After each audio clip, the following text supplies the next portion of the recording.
Officially 6 o'clock, time for the regular meeting of the Board of Trustees for November 11th, 2025. We have roll call. Ms. Orich? Here. Mr. Unger? Here. Mr. Waller? Here. And Dan, you can read, since it's Veterans Day, we have an acknowledgement. Acknowledgement and recognition of Veterans Day. As we gather today on Veterans Day, we pause to honor the men and women who have served in the United States Armed Forces in times of war and in times of peace.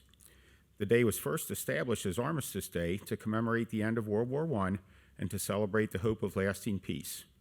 Over time, it has grown to honor all veterans who have stood in defense of our nation's ideals, protecting our freedoms domestically and abroad. As we conduct the business of our community tonight, let us take a moment to remember the courage, sacrifice, and steadfast service of those who have worn the uniform, and to reaffirm our collective commitment to peace, understanding, and the freedoms they have protected for us all. And with that, I'd like to invite one of our Colerain Township residents up, Chris Green, to have some words for us. Welcome, sir. Good evening, trustees. Oh, we got to turn the mic on. Sorry. Now we can hear you. Good evening, trustees. Congratulations on the election, Dan and Kathy. My name's Chris Green. For those that don't know me, I'm the president of the Colerain Veterans Memorial. I started this project about 7 years ago. 6 years ago, the trustees donated some property to build the memorial, told me if I could raise the money, I could build it. Since then, we've been shut down by COVID. We opened up last year. We've had differences between previous administrations and everything with me working with it, and I'm hoping from this day forward we have a better working relationship. Today's Veterans Day, and that's what I'm here to talk about. The population of the United States is 345,426,571. 0.4% of the United States population serves on active duty. That is 1,381,706,284 active duty. 1% of the population of the U.S. population of the 1% of the U.S. population serves. This is 3,454,265.71. That serves total active duty, reserve, and National Guard. Ohio's population is 11,802,200. Ohio's veteran population is 820,627. Ohio's veteran population is 7%. Ohio is ranked 6th among the United States as the most veteran population. Population in Hamilton County is 837,359. Hamilton County veteran population is 41,239. That equals about 5% of the population of Hamilton County. Colerain Township population is 59,920. Veteran population is 6,112. Colerain veteran population is 10 plus percent of the population of this county, or our township. That's nearly 11% of the population in our township. The township's last Memorial Day parade was 1987. The last Veterans Day parade was 1991. Since 1991, up until 4 years ago, when Kathy started the Veterans Dinner Dance, the township has not done nothing for the veterans. We are the largest township in the state of Ohio, population-wise and size-wise. We have the highest percentage of veterans living in our township. We do not even have a veterans-only memorial. Green Township's population, 52,600. Mount Healthy population, 6,932. They both have veteran-only memorial. We can do better. So, from this day on, I hope that we can do something for the veterans. That's what I'm asking for, just so we can do something more for the veterans. So in closing, as I always say to others, our war is not over when the fighting's done. And do you know why the sky is blue? Does anybody know why the sky is blue? Because God loves the infantry. So I'm going to say happy Veterans Day to all the veterans that are here and abroad. I appreciate you, and I appreciate you standing guard, keeping the wolves at bay. Thank you for your service. And thank you for your service. Thank you for your service. Thank you. Thank you, Now Chris. can we stand for the Pledge of Allegiance? Perfect timing. I pledge allegiance to the flag of the United States of America and to the republic for which it stands, one nation, under God, indivisible, with liberty and justice for all. Before we sit down for our moment of meditation, let us hold in our hearts and prayers the many men and women we honor today. Those who have courage and sacrifice and dedication help secure the freedoms we cherish. And may we always remember their strength in service with deep, deep gratitude. Thank you. And now we go to, do we have any minutes to approve? We have a lot of minutes to approve. Thank you, Board. First, I would ask for a motion for the approval of the regular Board of Trustees meeting, minutes of the regular Board of Trustees meeting held on October 14th, 2025. I motion that we approve the minutes of the October 14th regular meeting. I'll second. Ms. Orich? Yes. Mr. Unger? Yes. Mr. Waller? Yes. Secondly, I would ask for a motion for the approval of the minutes from the work session that was also held on October 14th.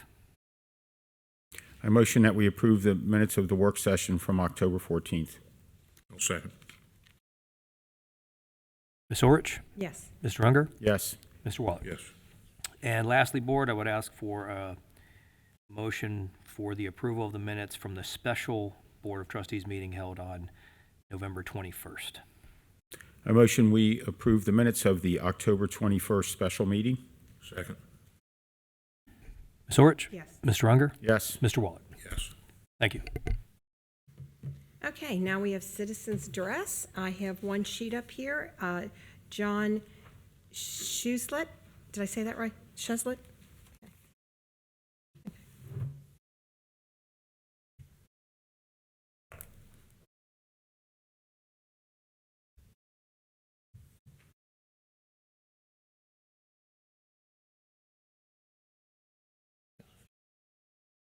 Thank you, John.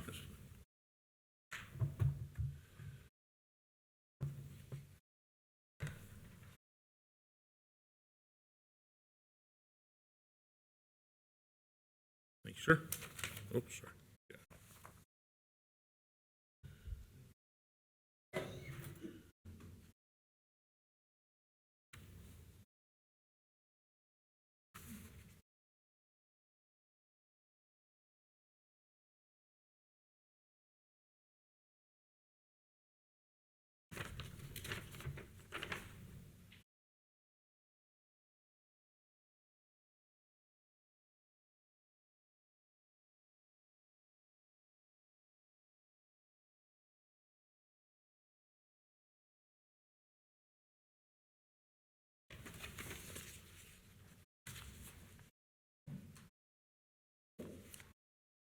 Good evening, trustees and neighbors. My name is John Schusler, 8824 Nabita Drive. Thank you for the opportunity tonight.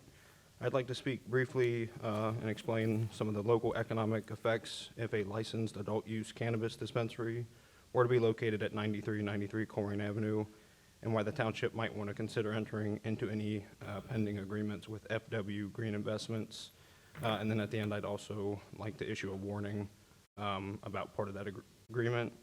But first, a quick look at numbers based on Ohio and national data. A reasonable middle estimate for annual sales for a dispensary in Ohio is about $3.5 million. So based on that number and the current tax rates and how funds are allocated or are supposed to be allocated under state law, Colerain Township would get approximately $126,000. And that's in addition to about almost $300,000 of revenue that Hamilton County would see through sales tax, and that wouldn't really directly go to the township. So these are some of the direct measurable fiscal flows, but there are also some measurable documented impacts, such as local jobs and payroll. So you would be supporting a local business and with payroll taxes and increasing the payroll tax base. And you might see anywhere from 5 to 40 jobs created with one dispensary coming to the township. You also have economic multipliers, local spending. So people that come in, employees and customers, they're going to spend money on food, services, transportation, and other things within the township. And so there are numerous benefits to bring a dispensary in. I know that the funding that's supposed to be allocated to the host communities isn't really getting there all the time. And that kind of leads me into my one warning, which is that from what I can gather, the latest I could tell, there was going to be some type of fee attached to a dispensary coming into the township. And I see that as going contrary to Ohio Revised Code Section 3780.25, subsection G, paragraph 2, which basically says that a township cannot levy any tax fee or other charge on adult use cannabis operators that is not generally charged to a business. And I just worry that that might be an issue if that's not something that's being applied uniformly to other businesses. And I also think it kind of discourages other dispensaries from maybe trying to locate here. Thank you for your time. Thank you. Is there anybody else that would like to come up and speak for citizens' address that didn't fill out a form? Okay. Okay, oh, you got your piece of paper there? Okay. Sure, I'll take it, so we can put it in the record.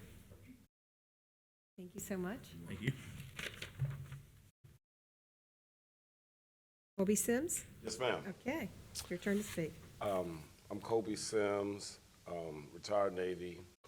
I am the bar manager of Bar 3210 on Springdale Road, and I am here tonight to hear any concerns from any citizens in regards to the bar, to try to minimize the 911 calls and a lot of things that's going on as far as nuisance is concerned in the area of Springdale Road. Okay. Okay. During citizens' address, we listen to you. The citizens don't speak. It's not an open forum. Oh, It's okay. your 5 minutes to speak. Okay, all right. Well, I just want to make sure that we're complying with everything that the Okay, township is we'll get in concerned. touch with you with the right people that we can do this for you.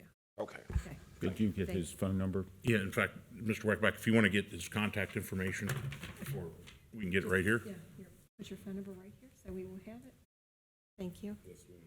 Then we will get in touch with, I don't have it in front of me now, but I know I've had a couple calls with regard. I think the thing I keep hearing about is noise on Friday, Saturday nights, but I'll give you a call and, or Mr. Weckbach or the chief will give you a call and we'll get some of these things ironed out. Okay, thank you for coming Thank you. tonight. Okay, anybody else? With that, then we'll move on to administration reports. Yes, just thank you to all the veterans out there is really our only report for today. With it being a national holiday, we want to recognize that for everybody. And thank you, sir, for your time with the Navy. I think John spent some time, as did Chris. And so if there are other veterans in the room, thank you guys as well. Mr. Weckbach, I do have a question on December 9th, the next last meeting. Can we tentatively schedule that for the Cans for Care presentation? Is that, or do we usually do it after the first of the year? We can do either. So if you want to have Eric, let us know. We can figure out that. Yeah, he's So good for coming to December 9th. December 9th, he's good for Yeah, you. he's good. We'll do that. Okay. I have a feeling it's going to be a record setter. Okay, then with that, we'll move on to trustee reports. Who wants to go first? Sure. Kathy, congratulations on your reelection. And to members of the Northwest School Board, Sierra Jones and Nicole Taube and Chris Heater, we as a board, through our administration, look forward to working with you over the next 4 years. In the last several years, we've greatly improved our relationship with the school district, and I'm certainly hopeful that that continues. That said, I just keep rolling on and keep giving out my phone number, and I was out looking at something yesterday that I'm on Sunday. Actually, I was actually out Sunday over on a street off of Banning Road looking at a problem. My number's 513-404-3057, and I'm just out trying to do what I've always said I would do, and that's try to resolve little problems in the neighborhoods before they become big ones. Congratulations to the folks at Germania with their Chris Kindle Mart this past weekend. It was very crowded. My wife and I volunteered out there Saturday and Sunday, and it's nice that we have events like that here in Colerain Township. There's always plenty to do here. So that would be all. There you go. Okay. Secondly, we just talk. Thank you again for all your service to everybody in the room and everybody else at the Veterans Dinner. It was an absolute beautiful dinner. And Chris, I'd love to take credit for the dinner, but that was actually Matt. It was my first year, and I've worked it, and I love the event.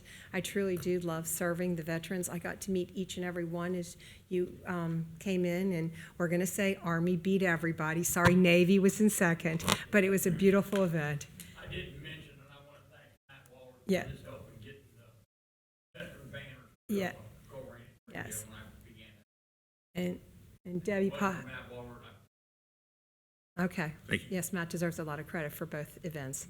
And Debbie Potzner did a wonderful job. I think it was the best one yet. The girl sang, and there were so many tears coming down. I thought she did absolutely fantastic. Can't say enough about the volunteers that made that such a nice event. Also, I loved that see our tax dollars at work. It was really fast. That our 275 westbound is paved and didn't really cause a whole lot of trouble. I love driving on that now. And the Colerain Craft Show was the past weekend. Great, lots of people there.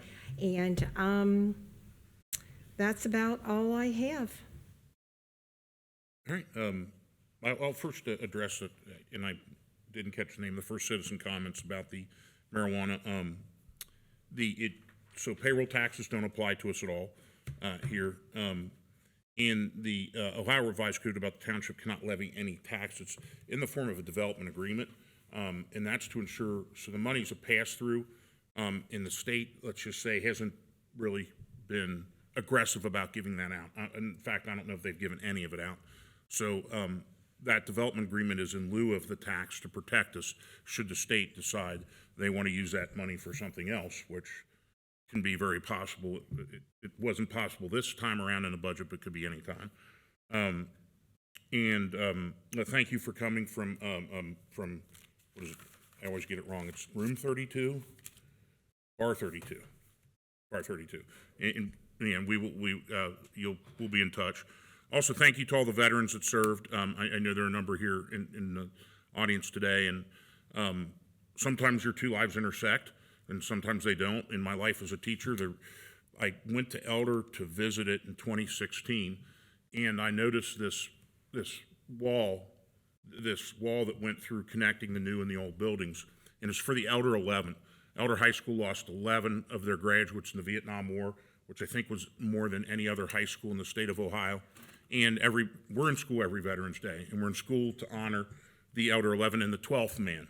The Elder 12th man, those that aren't recognized for going to war, and those that didn't make it back, and those that did, and those that did make it back but didn't make it out of the war. And it's always a really touching and moving ceremony. I remember in 2016 when I went there, I looked to the assistant, I said, the minute a job comes open, call me, I want to work here.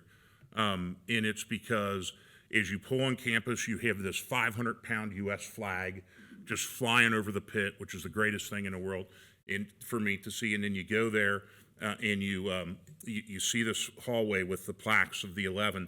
And now part of Glenway Avenue every year is commemorated to two, one in each direction, and it switches. And I always say, people say, what kind of impact do you think you made there? I think my greatest impact is the day I got there. I'm looking around in the classrooms, there's no flag. We're not doing the pledge. I went to the principal that day, I said, I got a problem. He goes, you just started, how do you have a problem? I'm like, this is Elder, there's no flags. There's no Pledge of Allegiance. by the end of the week, there was a flag in every classroom, and we do the Pledge of Allegiance every day. And I'm so happy that we do, because it's so meaningful, I think, for students, and it adds to kind of what we're doing. I do apologize for having to miss Friday, the first time I've missed, and I think since we've done it. But those two lives did intersect that time. When you have 9,000 or 10,000 people on campus, all of a sudden teachers have to pick up additional roles, and part of my role was at the football game, and I missed Friday, so I'll be at another one this Friday. But happy Veterans Day to everybody, and I do. I shared similar stats with Mr. Green. I think when I first ran, I'm like, because we know. My own family got their start in Northbrook from the GI Bill. This is the Colerain Township is veteran America. It just really symbolizes veterans. So I appreciate that, and hopefully we can work on some more. So thank you. Thank you. Okay, now we can move on to new business. Yes, Board. First item of new business tonight is a resolution updating the Code Enforcement Review bylaws. So essentially what this item would do is expand the types of cases that the CURB, it's the shorthand for the Code Enforcement Review Board, would hear. Right now, they don't necessarily hear cases before they would go to housing court. This would allow for that interjection to occur. There's some other cleanup language in there as well, but that's really the big picture change that's being contemplated here, and I would recommend adoption of the resolution.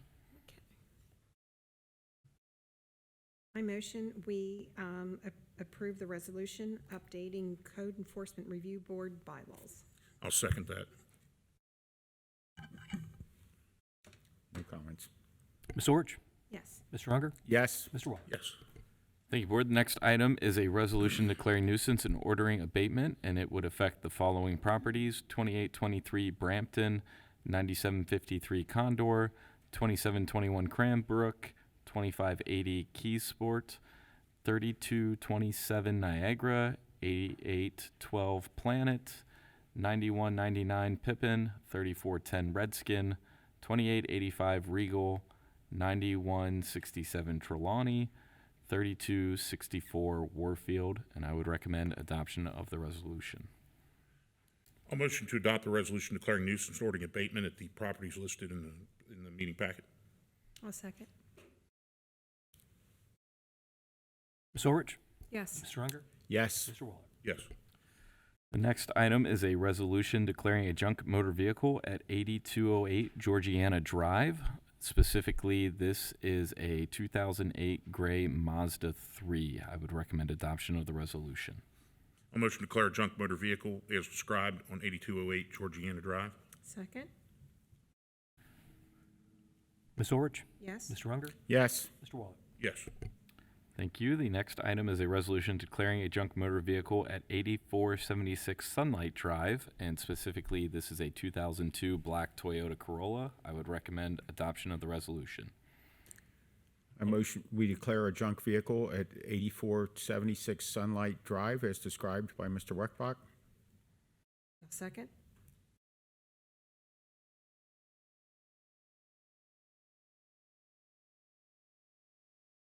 Ms. Orich? Yes. Mr. Unger? Yes. Mr. Waller? Yes. Board, the next item is a resolution declaring a junk motor vehicle at 8569 Neptune Drive. Specifically, this is a 1998 red Acura Integra. And I'd recommend adoption of the resolution. I motion we declare a junk motor vehicle at 8569 Neptune Drive as described by Mr. Weckbach. Second. Ms. Orich? Yes. Mr. Unger? Yes. Mr. Waller? Yes. Thank you. The next item is a resolution declaring a junk motor vehicle at 9909 Green River Drive. Specifically, this is a 2009 white-black Chevrolet Cobalt, and I would recommend adoption of the resolution.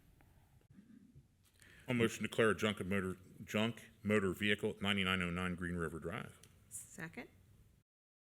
No comments.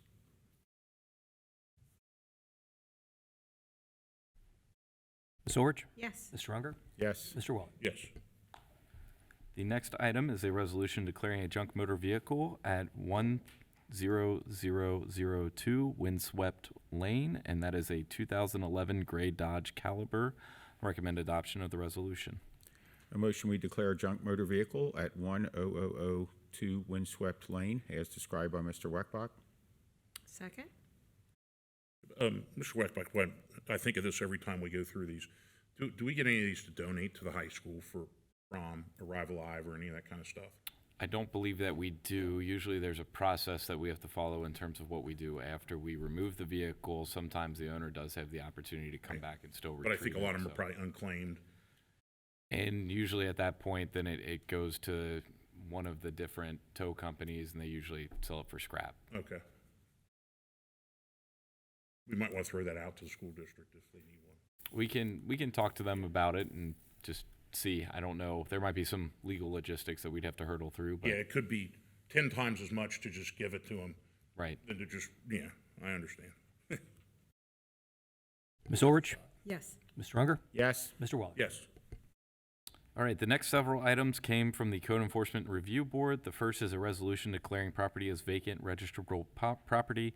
That's 2766 Burnside.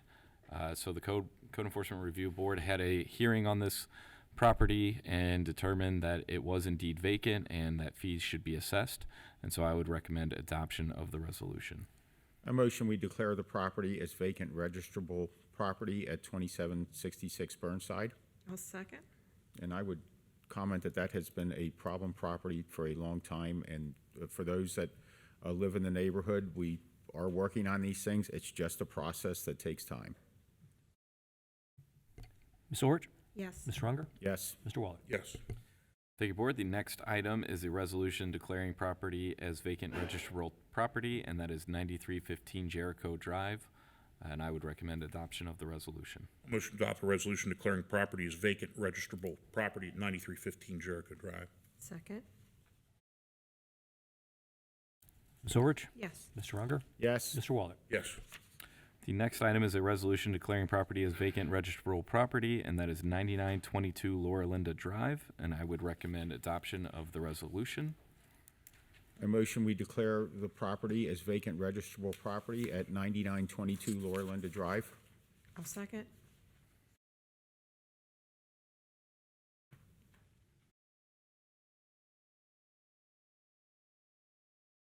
Ms. Orich? Yes. Mr. Unger? Yes. Mr. Waller? Yes. Thank you, Board. The next item is a resolution declaring registrable properties and ordering abatement. In this case, the properties are located at 5966 Blue Rock Road. For context, these are typically organized by property company ownership group, and so sometimes there's more than one property, sometimes there is just one property. All four on the agenda tonight are one property each. For some perspective, the Code Enforcement Review Board does have a hearing on each of these properties where owners are able to come and testify, provide examples or evidence to show if it is or isn't a rental property and why it maybe should or should not be exempt from our resolution. In all four of these cases, the Code Enforcement Review Board found that these properties should be registered as rentals, which is why they're before you today, and I would recommend adoption of this first resolution. So that would be the 5966 Blue Rock? Yes. I motion that we declare 5966 Blue Rock Road as a registrable property and order abatement. I'll second that. Ms. Orich? Yes. Mr. Unger? Yes. Mr. Waller? Yes. The next item is a resolution declaring registrable properties and ordering abatement at 8198 Vegas Drive, and I would recommend adoption of the resolution. I'll motion to declare registrable property ordering abatement at 8198 Vegas Drive. Second?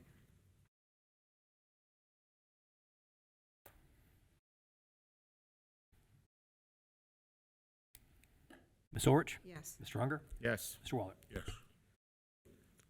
Thank you, Board. The next item is a resolution declaring registrable properties and ordering abatement at 8228 Georgiana Drive. I would recommend adoption of the resolution.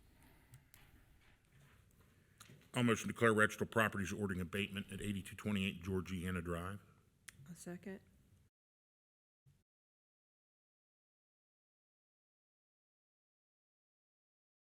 Ms. Orich? Yes. Mr. Unger?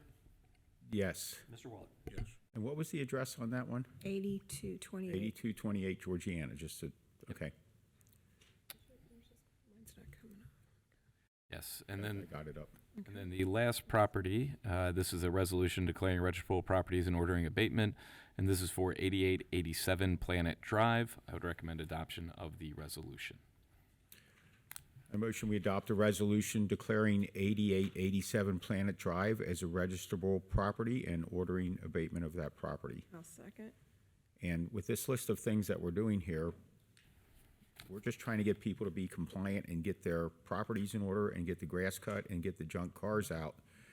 And any one of these can come to us, and we're happy to help you along that path. But these are mostly ones where we've already worked through that process and we're not getting the level of cooperation that we need. And we're just trying to clean up the community. And that's what we're doing slowly and steadily with all of these. Ms. Orich? Yes. Mr. Unger? Yes. Mr. Waller? Yes. Thank you, Board. The next item on the agenda is a motion to issue an RFP for the baseball field fencing repairs and painting upgrades. This information can be found on page 68 of your agenda packet.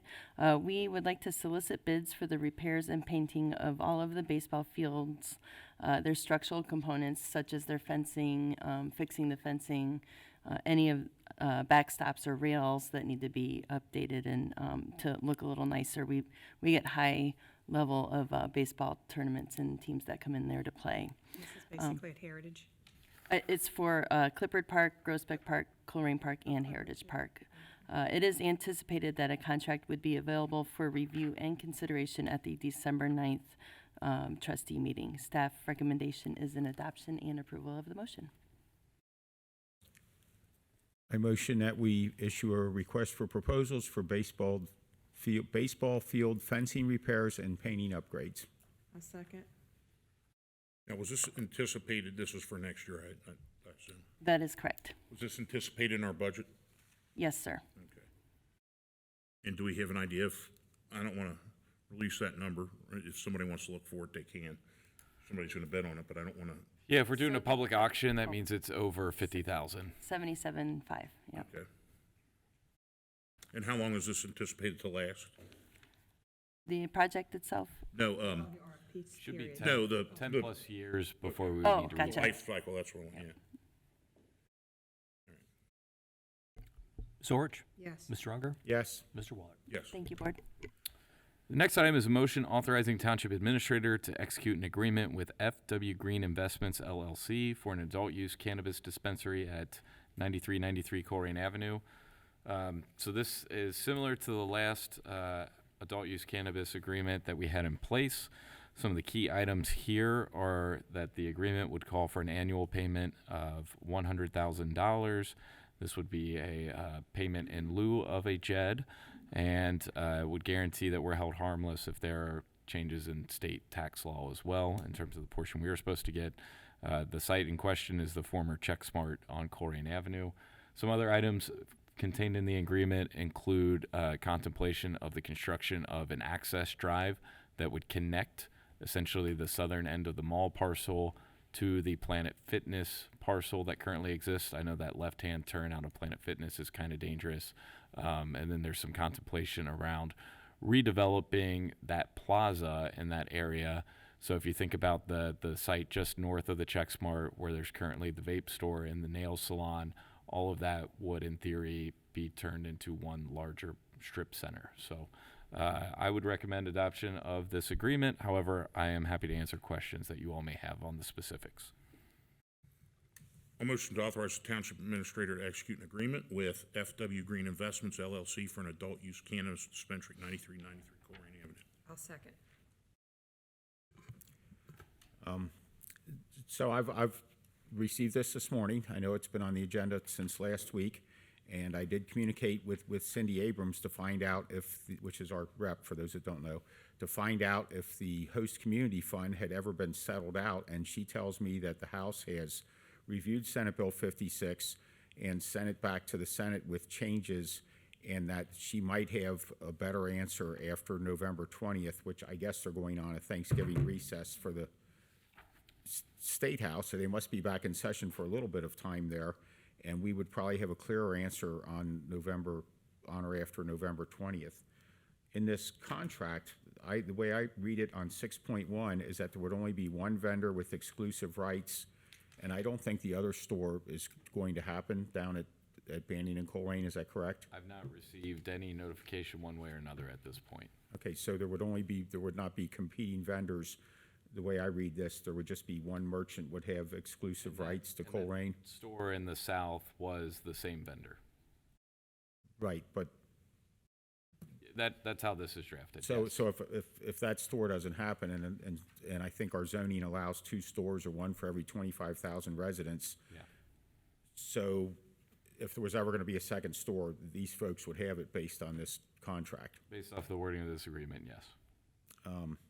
And as far as that location, whatever the bigger picture is planned for the Northgate Mall property, as time moves on and hopefully with this next term that we as a team here and as a board of trustees can, finally get a bigger thing going on the Northgate Mall property. Is this part of the bigger picture for the redevelopment of the mall property? Because it sounds like we're going to connect it to the. Yeah, I mean, it would be connected in. I think as it currently sits, when you look at sort of the aerial image of that space, it would be difficult for that to be wrapped into a larger scale development, only because I don't anticipate Burger King and some of those other fast food outlots turning over. I think they perform very well, and it would be very difficult to see them change as part of a larger development. Okay, thank you. And Mr. Unger's mentioned this before with regard to the state sales tax that goes to the host community. The way this is written, we don't care if it's 0 or whatever, we get a guaranteed rate, right? Yeah, that's exactly right. So as Mr. Unger mentioned, Senate Bill 56 has been passed by both houses, but they're still conferencing. I've heard that we're hoping to have a decision by Thanksgiving about whether or not it's going to, be moved forward. It does kind of solidify the 3.6% on the community host fund, but this agreement does backstop that. So if the state were to move it down to 1.5 or 0 or whatever the number is, under 3.6, the township would still be entitled to the 3.6%. And in fact, given the choice, I'd rather rely on the local green investments writing us the check than the state, to be quite honest with you. Yeah, and I think the issue is the 3.6% has been on the books since issue 2 was passed, but the state has said, because it's been collected from the different dispensaries, but the state has said that because it hasn't been appropriated in a budget, that it shouldn't go out. I don't think it needs an appropriation, but that's just my opinion. So, but Senate Bill 56 would also appropriate, I think, almost $50 million for this year and next year for the community host fund. So it would be paid out, the amount that's been collected. So, but in the scenario that if it's eliminated, we would be able to just work directly with and I think it's an annual payment. So we would get it at the end, I think within 30 days of the end of the calendar year. And then if they open up and don't sell one item, it's $100,000 flat, and it's $100,000 per year in addition to. That's right. The 3.6%. It's 30%, 36% of the 10% excise tax, which just comes out of 3.6. So in my interpretation of the so-called host community fund, that is just a name of an account, and that doesn't necessarily mean they would look at Colerain sales, and let's say for the math purpose it was $1 million. I don't know that means we would get $36,000. That might mean, hey, this community over here has a different economic background than we do, so this pot of money called host community fund, some of the stores in some of the areas that need a different level of economic development might get more of it, and we might not get our full 3.6%. My understanding is we would be entitled to the 3.6% that's within Colerain. Just based on Colerain sales. Mm-hmm. And then one of the other things I saw in there is it talks about a medical marijuana store and a adult use store, and it mentions that in the first couple paragraphs, and then it says this would just be based on the adult use sales. So, and I don't know the answer to this question, is there a 3.6% tax on the medical use sales? There is not. So the medical, as you point out, Mr. Unger, the medical use has been allowed since I think 2015, 2016, and so there is no taxes allowed on those because it's considered like a prescription drug. So when they when they passed issue 2 with the adult use cannabis recreational, which is called adult use, right. It included this community host, the excise tax of 10% and then the 36% of that being community host funds. So the medical marijuana does not have the same excise tax on it off the top of gross sales, and then also wouldn't have had the various funds within that kind of excise, the 10%. So. I was at a meeting of Township trustees very early this year. It might have been back in January, and I think Columbia Township has a medical dispensary. So based on that, are they not eligible for money back from the state, or? So You might not, know the answer to yeah, that. no, I do. Not for the medical side of it. So the way, over the last 10 years since we've had legalized medical marijuana, about 145, 150 licenses for medical marijuana went out. When issue 2 was passed, they decided to go ahead and make the 145 medical marijuanas dispensaries eligible for the recreational adult use cannabis. And so the medical dispensaries got the adult use ones as well, like the same license. Okay, well, thank you for answering my questions.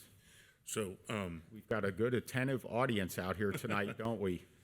so if it's, what is the opt-out on this too? If we're not happy with us, they're not happy with them. We're not happy with us, that's a problem. Is We're there not happy with like them. a 6-month Right. notice of? So if we don't get paid, Yeah, there are various termination provisions in the agreement. Not getting paid would be one of them, is my understanding, but then there are renewals and extensions of the agreement. So assuming things are going the way that everybody's hoping for, there's mutual renewals along the way for a period I think of this time. has an opportunity to be one of the highest grossing locations in the state, just based upon area. Yeah, and so I know that there was some figures thrown out earlier. I don't have exact, but what in my communications for other communities that I represent that have these, I've been told that kind of I don't want to say run of the mill, but like the higher performing but not the highest performing are typically in that $8 to $10 million in gross revenue per year. And so, I think this has the potential to be, a good revenue resource each year for the township. When I went to Columbus and we discussed all this, they're anticipating this year's gross sales to be $1 billion. So 3.6 at $1 billion is a lot of money.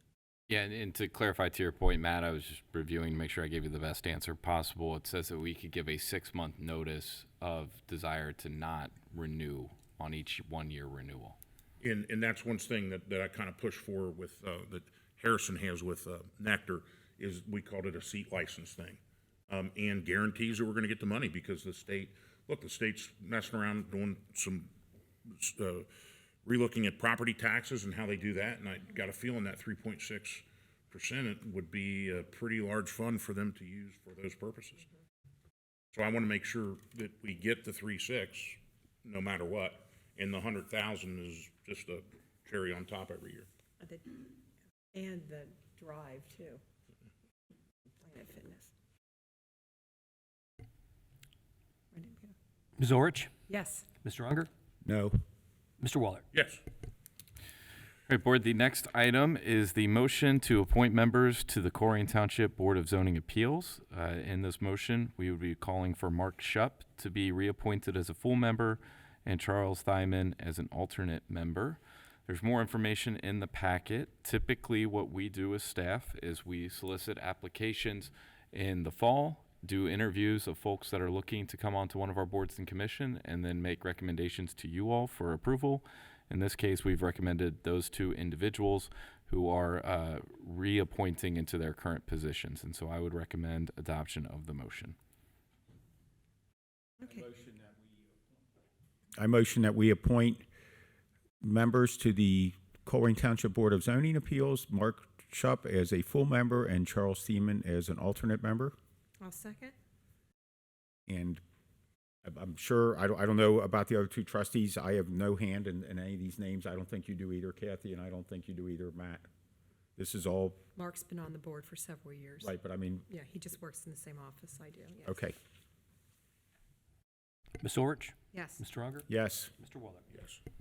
The Board, the next item is a motion to appoint members to the Colerain Township Zoning Commission. This would be Kevin Wilson and Dennis Wander as full members, Gabrielle Lyon and Susan Bennett as alternate members. Kevin is he's serving another term on the zoning commission. His current term is ending. Dennis would be filling a vacancy created by Tim Bachman, and then Gabrielle and Susan would be newly appointed individuals onto the zoning commission. So I would recommend adoption of the motion. I motion that we appoint members to the Colerain Township Zoning Commission, Kevin Wilson and Dennis Wonder as full members, and Gabrielle Lyon and Susan Bennett as alternate members. I'll second. And I know Susan's been involved in the Chamber. community quite some time. I haven't really had any interaction with her, but she's been around since my She's a school true board days. asset, yes, so she would be great for that position. Ms. Orich? Yes. Mr. Unger? Yes. Mr. Waller? Yes. Last item of development business is a motion to approve the 2026 meeting schedule for the Colerain Township Board of Zoning Appeals and for the Colerain Township Zoning Commission. I would recommend adoption of the motion, but as a reminder, the BZA meets on the fourth Wednesday of the month at 6, and the Zoning Commission meets on the third Tuesday of the month at 6.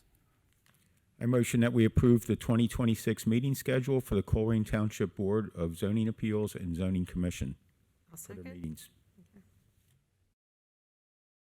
Ms. Orich? Yes. Mr. Unger? Yes. Mr. Waller? Yes. Board, the first item in administration is a resolution authorizing the adoption of amended appropriations. In order to fully close out the American Rescue Plan Fund, we have to appropriate an additional penny, so I would recommend adoption of the resolution. I motion we approve the resolution authorizing the adoption of amended appropriations because we have to keep everything straight. I'll second. Ms. Orich? Yes. Mr. Unger? Yes. Mr. Waller?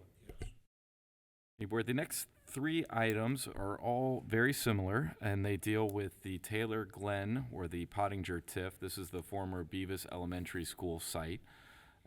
So there were some issues with the TIF when it was originally filed, in that it was still under ownership of the school district, so the state of Ohio rejected the TIF, so this is us going back and relayering the TIF back on. So the first step in that process is a resolution providing for the termination of the Taylor Glen Pottinger TIF.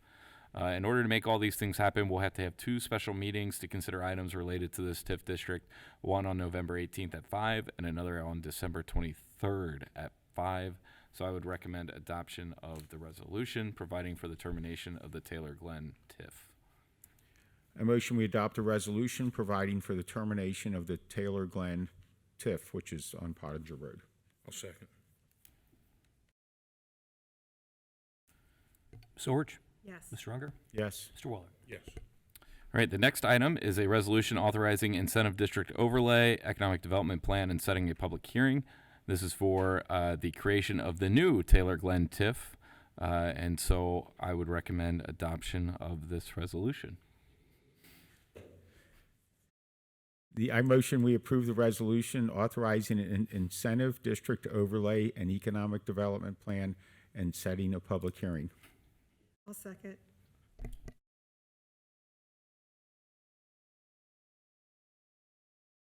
Ms. Orich? Yes. Mr. Unger? Yes. Mr. Waller? Yes. You have to do a little better, Mr. Weckbach, and make the meeting a little more interesting, okay? I'm working on it.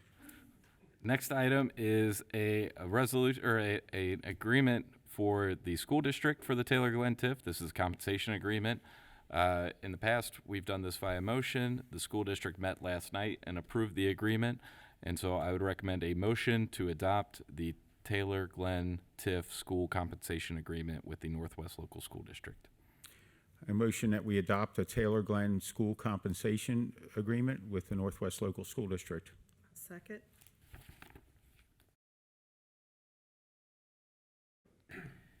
Ms. Orich? Yes. Mr. Unger? Yes. Mr. Waller? Yes. Thank you. The next item is a motion to appoint Trustee Unger as the representative to the Board of Directors of the Ohio, Kentucky, Indiana Regional Council of Governments and Assistant Administrator Mays as the alternate.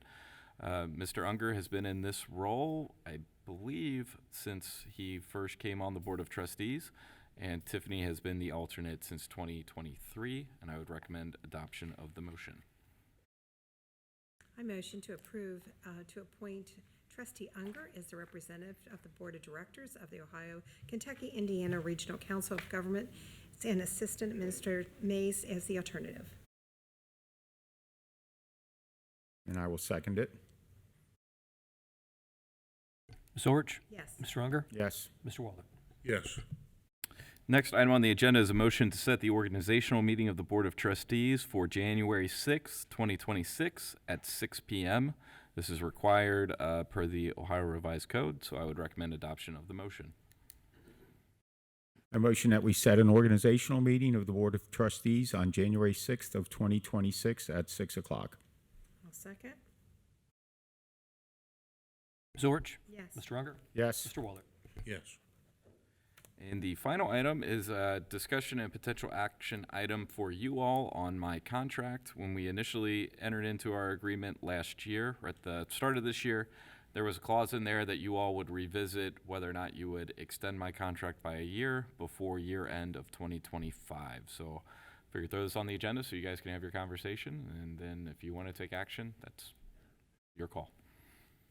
I'm ready to take it. I'm ready to extend it without any change in Um, pay because we haven't done an evaluation yet. And when is the evaluation due? Evaluation is due by the end of the first full board meeting in January, so that would be the second Tuesday. So I believe the language is maybe the 15th of January is when it's due. And right now you expire at the end of 26. Well, his contract expires. Well, I hope this it's is his just whole my life, contract. so is No, that- so the contract currently expires December 31st, 2027. This would move it to December 31st, 2028. So I motion that we would extend your contract through December 31st, 2028 with no change in compensation and pay. I'll second.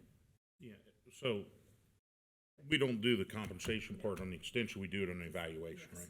That is correct. Okay. No, I'm happy to do that, and I know that part of it was, I think was concern about would there be new board members here and things like that, but I think that our entire staff is full of superstars, and I'm more than happy to extend that, hopefully to perpetuity. Well, and then you know that these two board members, Kathy and I, will be here, so are you willing to accept that extension? Assuming I don't expire on that date. Well, is this something you want? Are you Yes, going to yeah. stick around? Yep, I have no Okay. desire to leave, so. Okay. Ms. Orich? Yes. Mr. Unger? Yes. Mr. Waller? Yes. All right, board, the last items on the agenda are consent items. First was a contract with Alta Fiber for an internet upgrade for our facilities. This is $1,300. Second is a contract with Hamilton County. This is an amendment to our community development block grants, no change in dollars. Then there was a contract with Bethesda related to our health fair that expires. And then there was a donation acceptance for the Department of Fire and EMS from Prajapita, Rita Ben, and others as well. That was $600 in cash. Very sweet. And I would recommend adoption of all consent items. I motion we approve the consent items as presented. I'll second. Thank you for the cash donations, much appreciated. Very generous and sweet. Thank you. Ms. Orich? Yes. Mr. Unger? Yes. Mr. Waller? Yes. Now, do we have a fiscal office report? We do, board. Bear with me for a second.